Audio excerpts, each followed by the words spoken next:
Hey, salut la famille crypto, j'espère que vous allez bien. Donc, vidéo que je vais essayer de faire rapide aujourd'hui parce qu'il y en a qui savent peut-être pas. Mais je commence à être actif pas mal plus sur la communauté anglophone de Vivi. Dans la mesure où que mon Twitter, je commence à avoir beaucoup de bons amis. Puis j'ai un beau petit projet où on va parler, où ce que je vais amener upfront du monde de la Omi Family, du projet Vivi et Komi.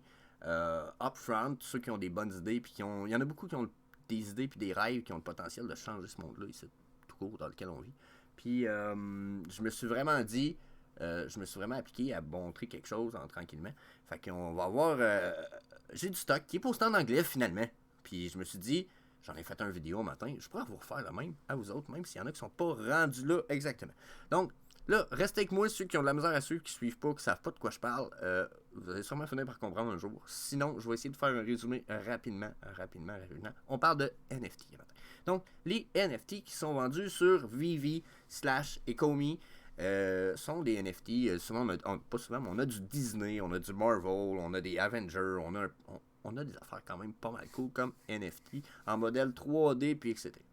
Puis là, je discutais avec un gars justement sur mon Twitter, puis on discutait du fait que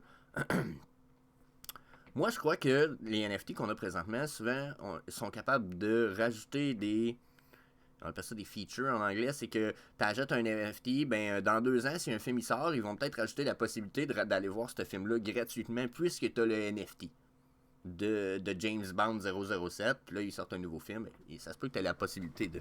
Ils vont faire comme Disney, qui risque de faire un Disney Metaverse. Où ce que là, si tu as des NFT qui datent des premiers NFT de Disney, il y a des bonnes chances que ces NFT-là vont avoir un ajout qui va être mis dans ceux-ci, qui va permettre d'aller dans le Disney Metaverse peut-être pendant un mois gratuit.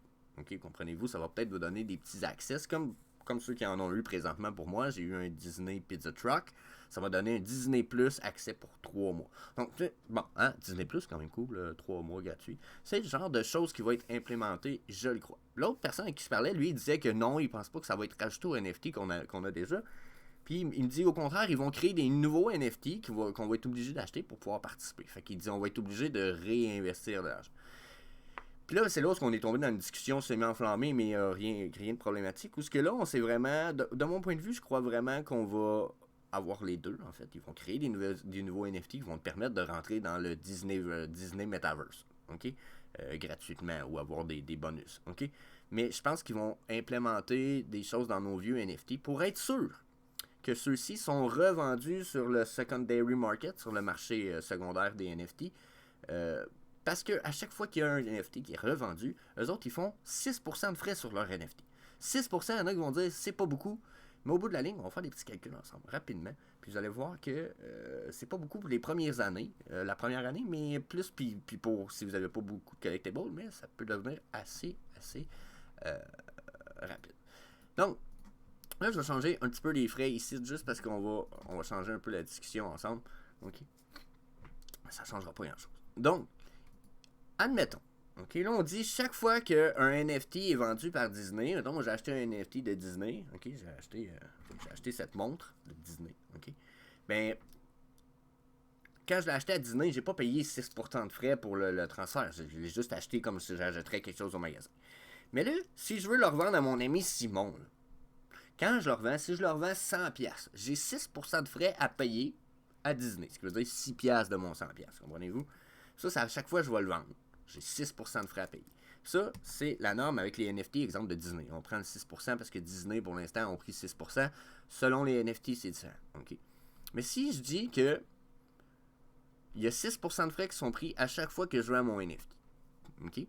Puis que dans un mois, ok, ça c'est le nombre de mois ici. Ouais, ça c'est le nombre de mois ici. Puis ça, c'est ça le nombre. Ouais, ça c'est le nombre de mois ici. Je sais pas pourquoi j'ai écrit number of sold, là, mais occupez-vous pas de ça.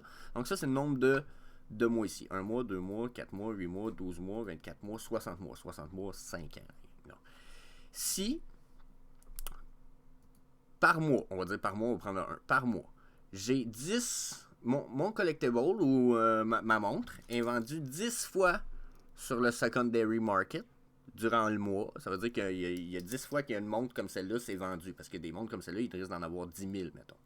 Mais si elle s'en est vendu 10 sur le secondary market durant le mois, Disney a fait 60$. On va dire Disney, 60$. Pas mal sûr qu'il sent. Ouais, moi aussi, pas mal sûr, on s'en fout. OK? Mais si. Ça, c'est s'il est vendu 100$. OK?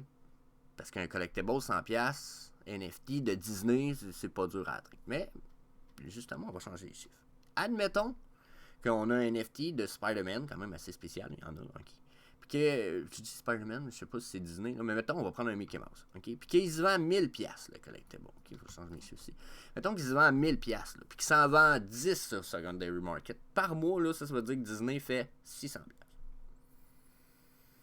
Pas beaucoup. Encore là, vous allez dire, Disney, 600$, non, il s'en calisse. Je suis d'accord. Mais mettons qu'il s'en vend 20, ce qui est très réaliste, là, en ce moment. 20 par mois qui ont été revendus Secondary Market, on parle de 1200$ par mois. OK. Est-ce que Disney, ça les intéresse, vous pensez? Non. Non, je pense pas. Sauf que là, on parle de 1 qui est vendu 10 ou 20 fois. Mais là, comme je vous disais, quand Disney ont fait leur NFT, eux autres, là, ils ont fait, mettons, ils ont sorti 5000 copies de Spider-Man Common, 5000 Uncommon, 2000 rares, 1000 ultra rares, puis 500 secret rares. Ce qui nous fait, mettons, 35 000 copies. Mettons que sur les 35 000 copies, j'ai 100 ventes durant le mois. Puis que ces 100 ventes-là, ils se sont toutes vendus à minimum 100$, à 1000$. Okay? Fait que ça veut dire qu'il y a eu 100 ventes à 1000$. Il y a eu pour 100 000$ de ventes. Puis il y a 6% là-dessus qui s'en va dans les poches à Disney. 6 000$ s'en va dans les poches à Disney.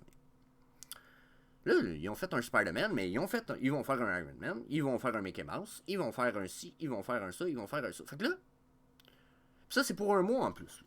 Fait que là, imaginez-vous. Là, ça c'est un collectible, mettons juste le Spider-Man Common, puis qu'il y en a 5000, puis ils en ont vendu, bien, je pense qu'il y en a plus que 5000, puis ils en ont vendu, mettons, 100 dans le mois sur le Secondary Market, tout ce que ça s'est échangé de main 100 fois.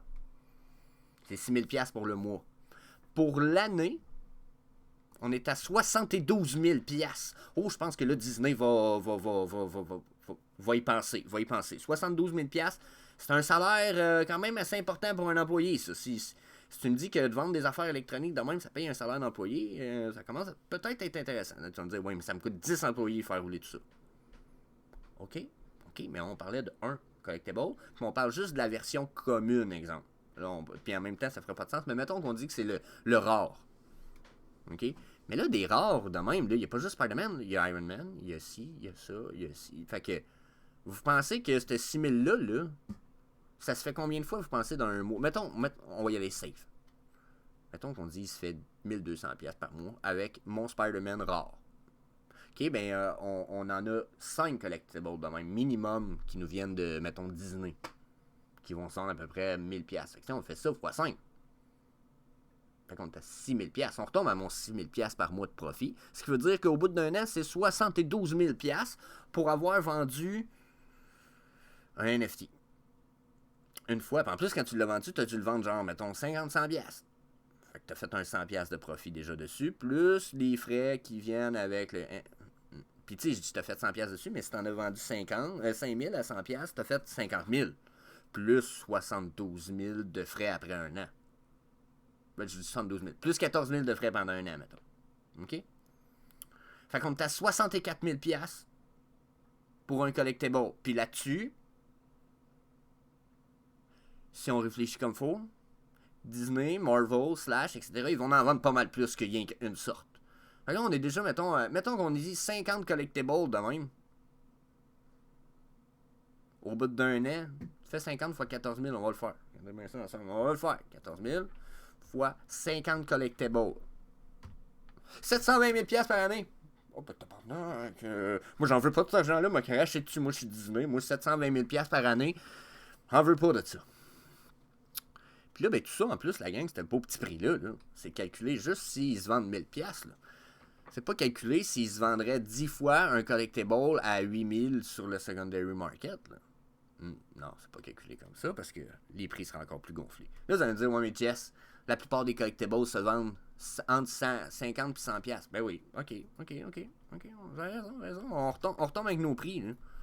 Au bout d'un an, là, mettons qu'on reste conservatif, au bout d'un an, j'ai un collectible qui s'est vendu 20 fois par mois, au bout d'un an, fait 2500. Mais là, je fais x 50, là. Fait que là, parce que je disais, mettons, j'en ai 50 des collectibles qui se vendent 100 piastres. OK?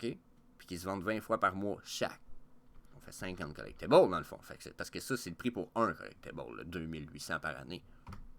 Par contre, t'as 144 000 par année pour 50 collectibles. Puis ça, c'est sans compter le prix de vente de base, parce que si vous l'avez vendu 50 piastres, puis qu'il y en avait 5 000, on va faire le calcul, 5 000 fois 50 piastres chaque. OK, ça nous donne... Oh, j'ai oublié de mettre le petit égal, attendez un petit peu, on y va.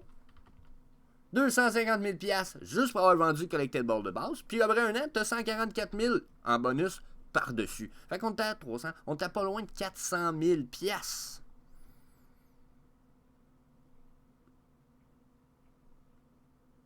400 000. Puis je suis très conservateur, selon moi, dans mes chiffres. Donc, je sais pas vous en pensez quoi.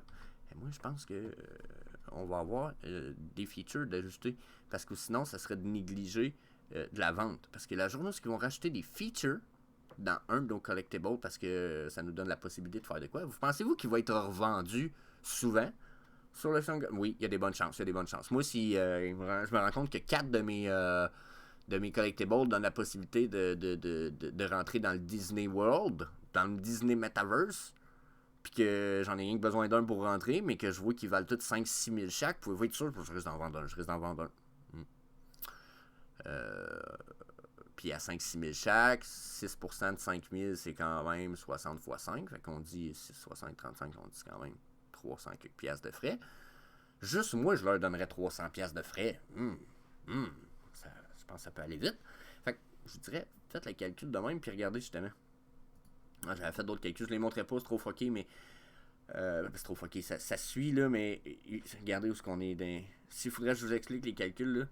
S'il serait vendu 100 collectibles par mois à 1000 piastres chaque en frais, sur 2 mois, il ferait 2 880 000. Ça vous donne-tu une idée à quel point c'est insane, là, vous allez me dire, parce que 100 collectibles à vendre, 1000 piastres par mois, qui se vendent 10 fois chaque, à 1000 piastres les 100, là. Ça donnerait ça en frais. Puis ça, vous n'avez même pas vendu le collectible de base. Ça, c'est juste les frais. Juste les frais de revente là, sur le Secondary. 2 millions.